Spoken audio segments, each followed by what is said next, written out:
大家好，面粉別總是蒸包子做馒頭了。今天教大家一個早餐新吃法，比馒頭營養，比包子簡單，比油條還好吃。一起來看看是怎麼做的吧。首先在大碗中加入200毫升的純牛奶、8克白糖、5克酵母粉，然後用筷子把它們攪拌均勻，攪拌至白糖完全融化。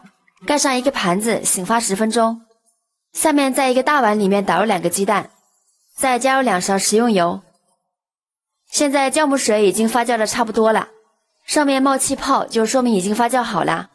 我們把發酵好的酵母水慢慢的倒進雞蛋裡面，用筷子充分的攪拌均勻，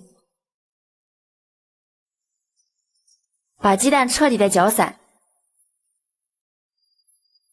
攪散以後往裡面加入500克的麵粉，這裡用普通的麵粉就可以。用筷子攪拌均勻，讓麵粉和酵母水完全融合，把它攪拌成面絮狀，然後用手把它揉成一個光滑的麵團。我們在揉之前可以放一點油，這樣揉麵的時候就不會那麼粘手了。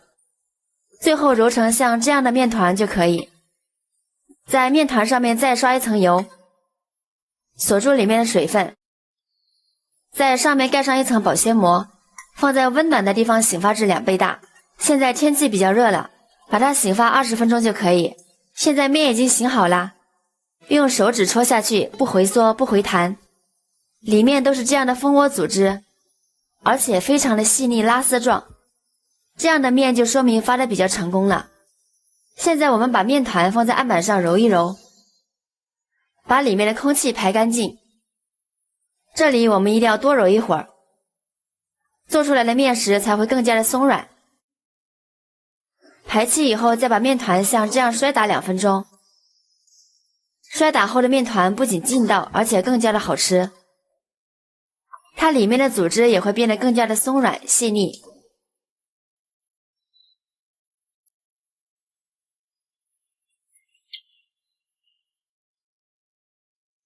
摔打以後我們把它整理成一個光滑的麵團，先放一旁。接着準備一個模具或者大碗，在模具裡面均勻的刷上一層食用油，這樣方便脫模。把麵團直接放進模具裡面，在上面蓋上一層保鮮膜，讓它2次醒發30分鐘。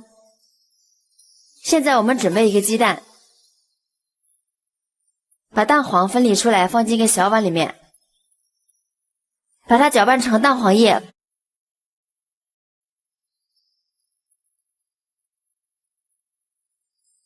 現在我們的麵已經醒好了，用一根筷子像我這樣轉圈的扎出一些小孔，間隔的距離不要太遠，1厘米左右就可以。再把剛才準備好的蛋黄液均勻的刷在上面，薄薄的一層蛋黃液就可以。再撒上一些白芝麻點綴蒸香。全部處理好以後，把做好的生坯放進烤箱，開上下火，同時加熱150度，烤30分鐘。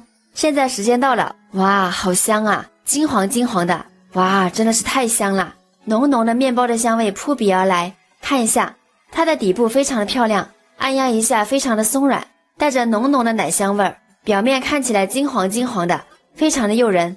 這樣做的麵包表皮香酥，內裡蓬鬆柔軟，裡邊的組織也是非常的軟綿細膩多孔，口感帶着淡淡的牛奶香甜，比外面買的麵包還要好吃。